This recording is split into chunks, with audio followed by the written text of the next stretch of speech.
Letter from a river. Let me tell you a story. A story about life, about vitality and kindness. A story about greed and apathy. I am a river.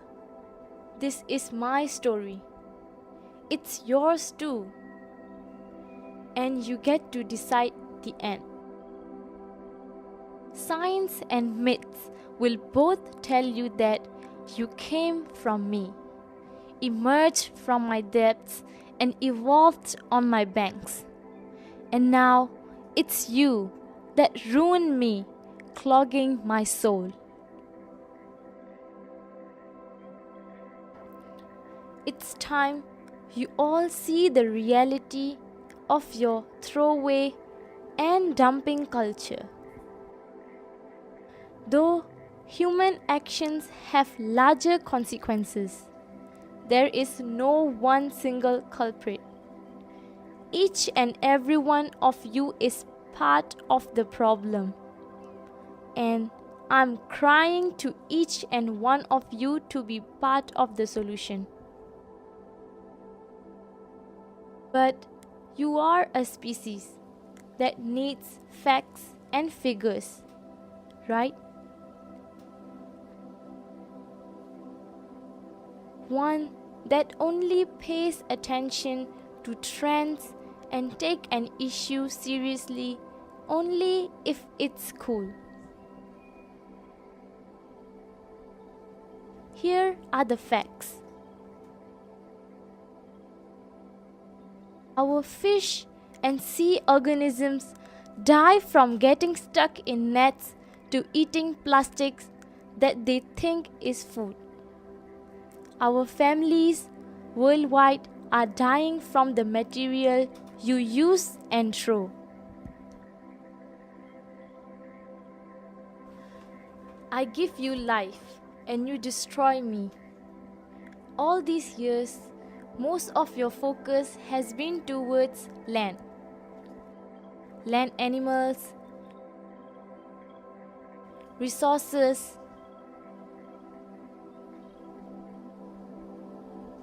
forests, and fossil fuels. I get it. You live on land. You care about land. But we account for 90% of all habitable space on Earth. And not only that, we absorb 50% of the carbon you emit and produce nearly 50% of Earth's oxygen which you breathe.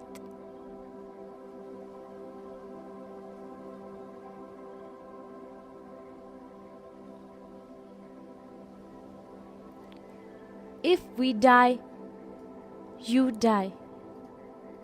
Do you have the courage to face the consequences? There isn't a problem where you don't know what the solution is. Recycling may not end plastic pollution, but changing how you see waste can.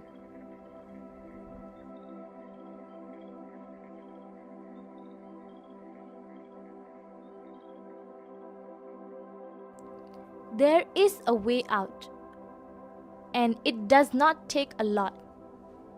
From carrying a reusable bag to using non-plastic straws to glass water bottles, the revolution has begun. Everyone has to come on board. History is in the making and it is now in your hands to make the change. The story for tomorrow starts today, and it starts with you. Sincerely from a river. The river said what it had to say. It's now up to us. Do we care only for our rivers today, or do we care for our rivers for the generations to come? Or do we not care about the rivers? Resources we have today are borrowed from our children. We take care of them now to take care of our future. We always believe that man is the ultimate beneficiary of the river, which is not true. The real beneficiary is not only human being, man, but also the flora and fauna, animal and plants.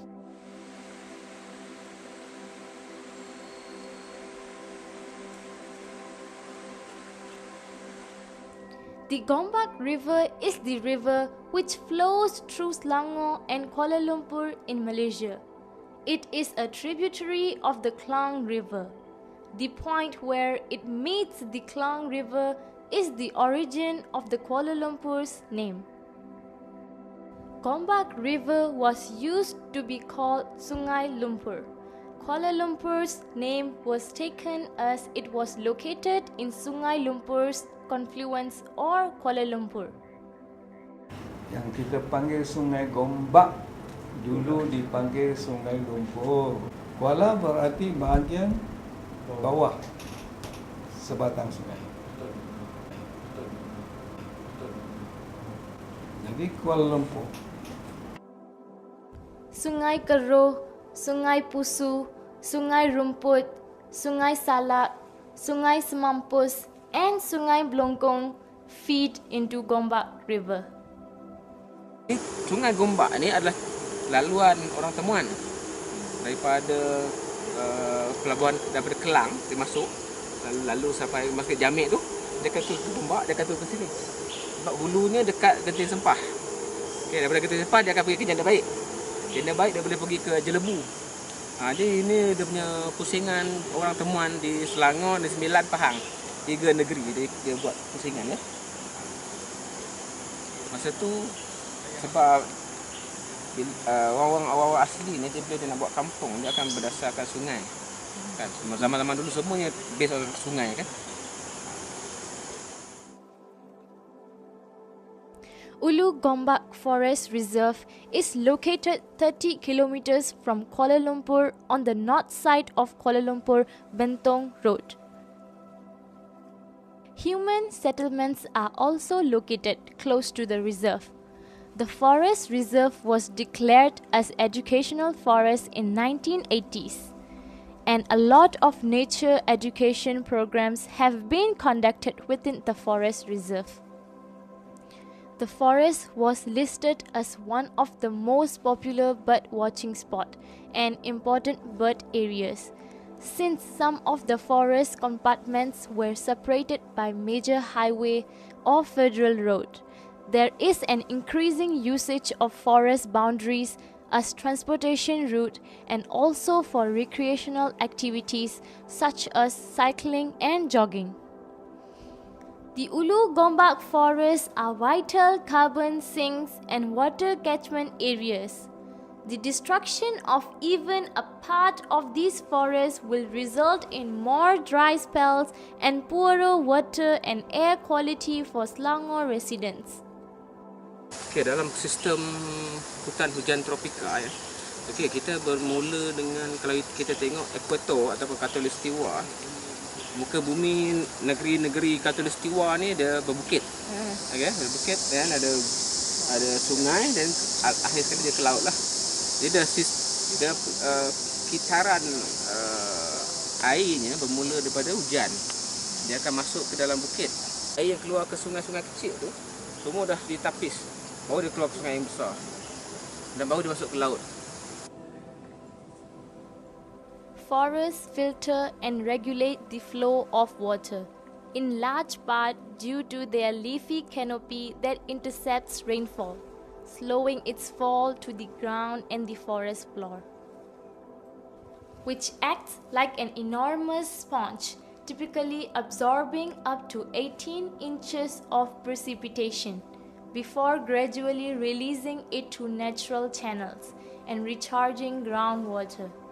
When you look into hydrology of the river, the characteristic of the natural river,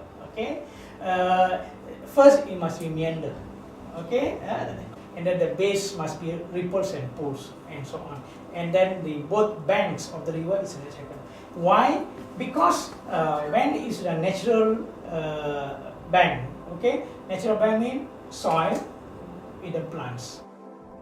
The living elements within a forest ecosystem interact with each other in many complex ways. Food chains move the basic requirements for life such as energy, water, carbon, and nutrients in a series of connection and processes. All food chains consist of producers, consumers, and decomposers.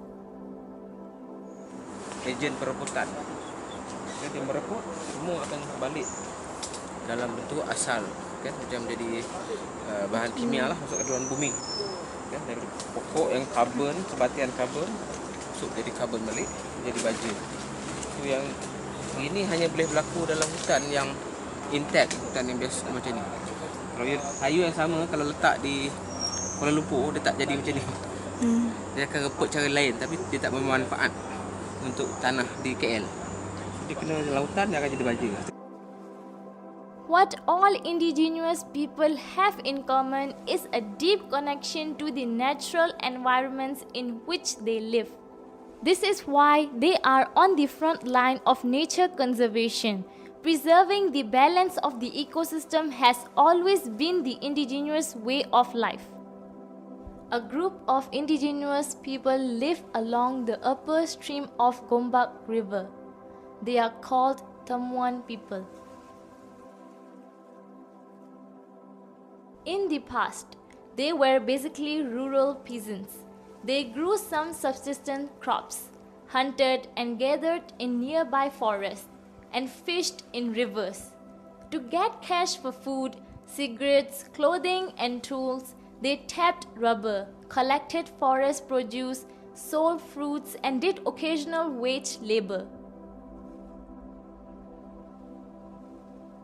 The Orang Asli subscribed to three basic principles in their use and control of resources. One is the collective ownership of resources within a village. Sharing of the harvest, be it vegetables, hunted game, or smoked fish, with one's neighbor is the norm. The second principle is based on the concept that all natural resources belong to the Creator, and thus one has to have respect for natural resources, including the plants and animals. Thirdly, the elders in the community take it upon themselves to ensure the traditional conservation and management practices of the resources base are passed down through the generations. Okay, sebenarnya ya dalam kehidupan masyarakat bangsa saya je, kami terikat dengan undang-undang alam. Ya. Undang-undang alam adalah satu yang betul-betul mengikat kami punya kehidupan. Di mana yang penting sekali kita kena jujur, kita kena ikhlas. Apa yang kita buat semuanya adalah kerana kita perlu. Yang kita perlu, contohnya pantang pertama musim nak buka ladang, bagi ladang lah, selai untuk tanam padi. Bukan sengaja je nak potong, tak ada. Kita kena tengok bulan, kita kena tengok tarikh, kita tengok masa dia dan kesesuaian kawasan tu. Kalau kawasan ni dia tak bagi, mana tak boleh ambil, tak boleh buat, jadi kita akan buat tempat yang lain. Di mana kami terikat dengan alam. Satu kata kami ni memang daripada alam. The indigenous community is deemed to have practiced traditional knowledge, especially knowledge of forests, the components, ecology, and wildlife. River is not just a physical resource, a material resource for them that they need to consume, but rivers are also a source for spiritual, for their spiritual, how do I say it, beliefs. Yeah. For example, some places they have taboo in fishing because these are where your baby fishes, your fish fry grow. So there's this place you can't touch. Most of the current, even orang asli or Aborigines community are still connected to the river, very much into the nature. So they are, compared to urban society or suburban community, they are very much nature oriented. Orang asli play vital important role because most of the time they are in the upstream where the beginning of the river, and as you know, if the source is not clean, and then of course the whole river will be problematic. And orang asli with the knowledge and then tradition, they are well versed on the natural concept. Okay, so they know how to monitor the river using the biological indicators as the river audit or river health thing. That's number one. Due to the settlement and encroachment onto their territories of other people and interests, the Orang Asli are losing control of the forest. The construction of roads and dams destroyed large tracts of forest land, as well as the livelihoods of the Orang Asli. Pada tahun 1970-an, kerajaan buat highway yang pertama ni, highway Karak. Yang dengar atas ni kan, tu 70-an, 72 rasa dia siap masa tu. So highway tu dia mula ada berlaku gangguan dah sebab dia potong bukit. Okey. Okey, tapi patutnya kalau dia jaga, dia tanam balik pokok-pokok di sekeliling bukit dan sebagainya tu akan jadi bersih, tapi masalahnya sekarang kurangnya enforcement ataupun penguatkuasaan. Jadi orang pemandu di highway Karak suka buang sampah. At the downstream in the urban environment, the challenge was to be able to keep the rubbish from flowing into the Gombak River, as it degraded its water. There were a lot of rubbish and stuff flows away from the urban surround and also from the Karak highway. Huge amounts of rubbish trapped in trash racks that caused sedimentation in the river. Significant domestic and municipal waste has affected the clarity of the water.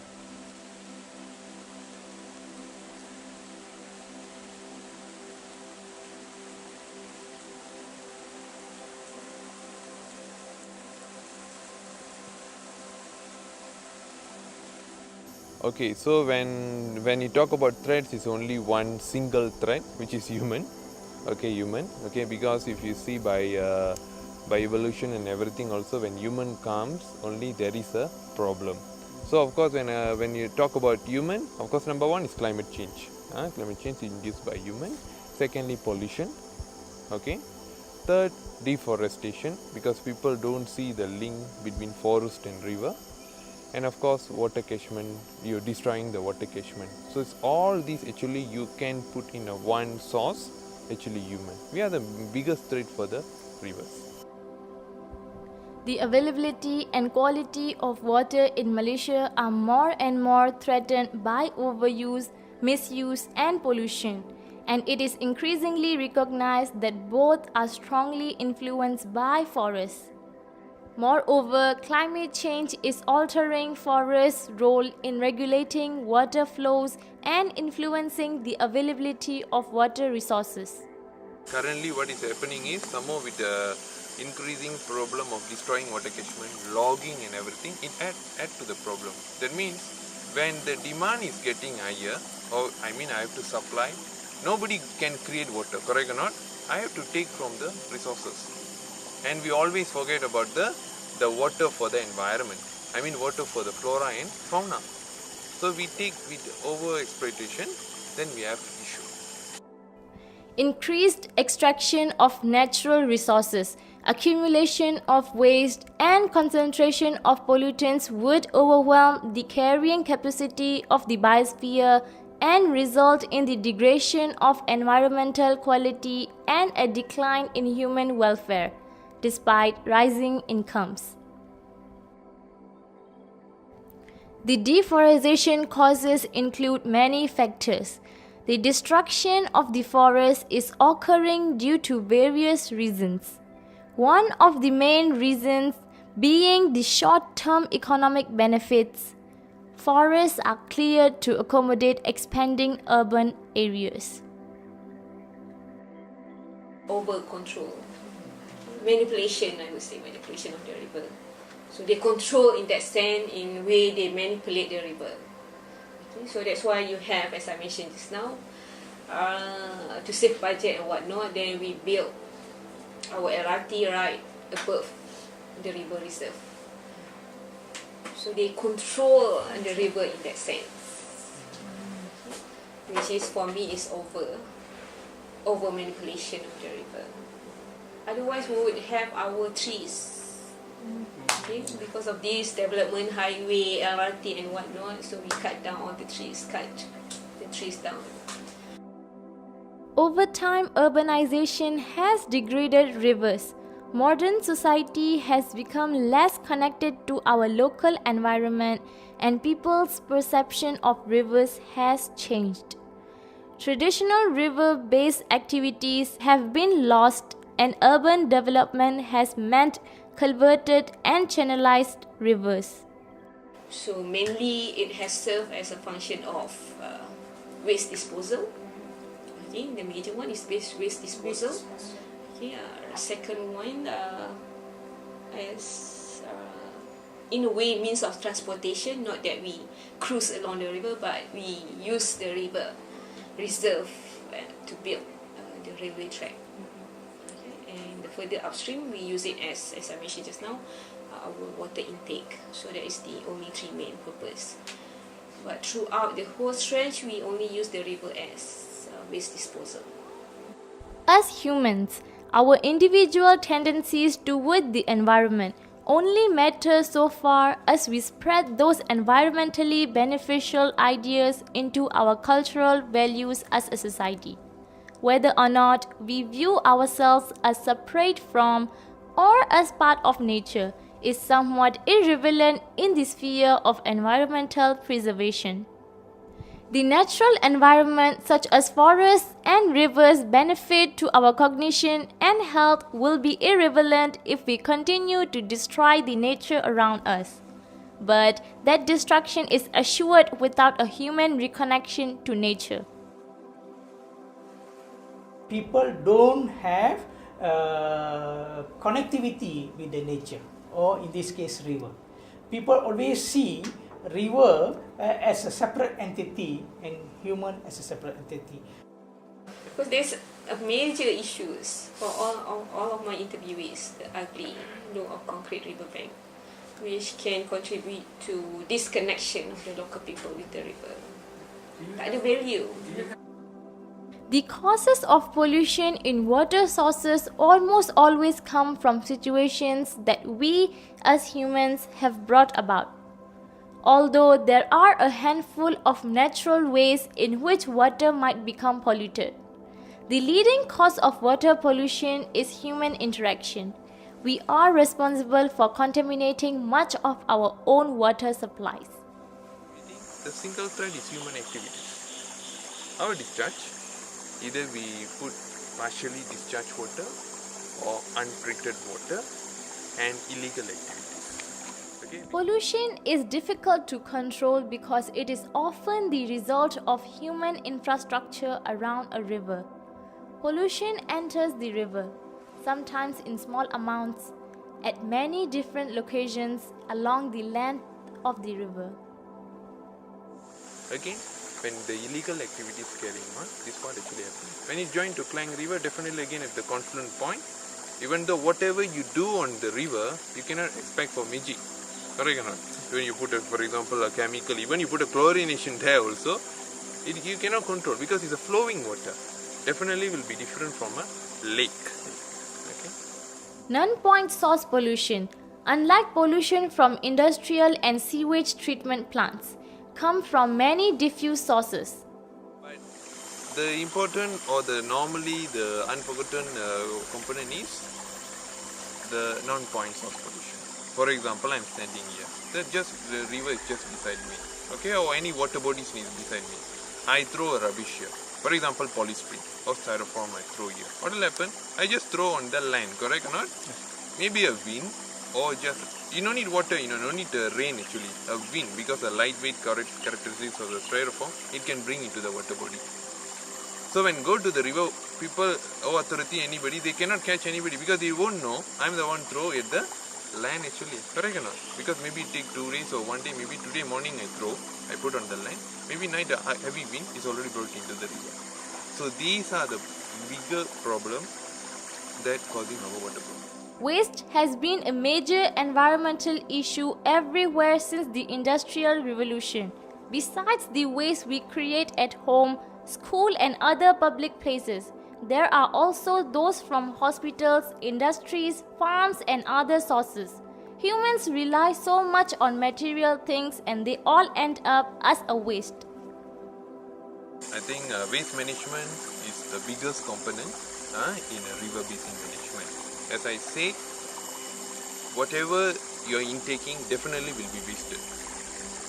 Yes, on paper we call zero waste, but we talk about practical life. Definitely they will be wasted. There will be wastage, correct or not? There will be wastage. But how we handle it, that is another issue.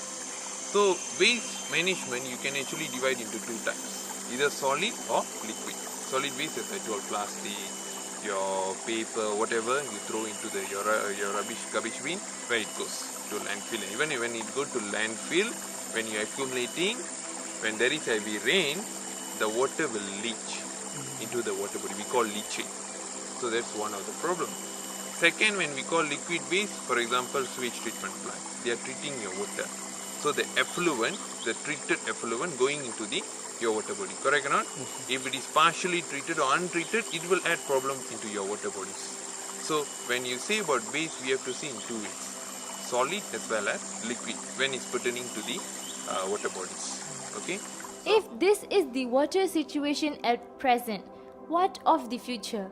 We can build more dams and water transfer schemes, desalinate seawater, source water from neighboring countries, reusing effluent water, or treating mine wastewater. But all of these solutions are expensive and not affordable for the country. In terms of water quality, we can clean up rivers and impose fines on those people or companies that pollute rivers. But these solutions address the symptoms of the problem. We should be addressing the cause of the problem, our attitude towards water. Where alone not enough or sufficient to protect the river. End of the day, what decide whether the river is taken care or not? Action. With the awareness, knowledge and the skill, it will lead everyone to the action that you and I are looking for. The future of Malaysia is natural environment depend on us. We can make a difference. We just need to understand the water and forest environment and how we humans fit into it. So when called smart sustainable water management, if I want to continuously get the water, I have to take care of the river. Correct or not? That's already one way. I have to take care. It's not, I mean, you have to relate the environment to the health. You have to know the source. So when it comes to me, how I manage it, this is where the water demand management comes. I mean water conservation. Because you have to know what I'm getting, I'm not going to continuously get it. Maybe at one day the river going to be fully polluted. I won't get my source. I will get in a limited amount. I mean limited clean water. So how I'm going to manage it? I'm managing for me, maybe for my family. Correct or not? There will be a time, don't be surprised, we will be having rationing. Maybe I'm getting a day 80 liter. How are you going to manage? So currently itself we have to manage it. So that's only by water conservation behavior. You start from your house, then you can bring to the school, then you can bring to the offices or whatever the premises. Then after that, from my houses or from my premises, water when go into the waterways, how it will be. This is very important. This is what we call waste water. For example, if I have I'm actually frying, so they use cooking oil. So I cannot just dump it into the drain, correct or not? It is going to add my my wastewater impact into the river. So these are the things. Cultural bonds is needed in the discussion of sustainable development. Forests should not only be considered as a technical means to solve environmental and economic problems. To achieve a deeper understanding of the dependency of society on forests, it is necessary to recognize the role of forests in our consciousness of being human. If we are talking about environment, one field of study that we need to explore in Malaysia is environmental history. Is sufficient just to build upon only from physical, biology, hydrological study, and number two, anthropological, sociological study. We also need to draw upon from scholars from history. So in Malaysia, I see the need of environmental history in order for us to protect our environment. So that's why I mentioned just now, bring back the historical root of the rivers, okay, in order to flourish our culture in appreciating the river. So you need to know the history like this, how KL developed actually from the Klang River and the Gombak River as the starting point. Our relationship with nature has historically been one of imbalance and overuse. Nearly every step in human history has unfortunately been accompanied with a leap in environmental degradation. Although every species plays a unique role in the biosphere and inherently has its own impact, not every species has the cognitive ability to measure their influence or the capacity to change it. Humans are unique in that respect, which is the root of the problem. We are capable of understanding our influence over nature, but we tend to ignore the Earth's reaction to our presence. We know we are crippling the environment. We have the ability to do something about it. Therefore, we should make change where change is necessary.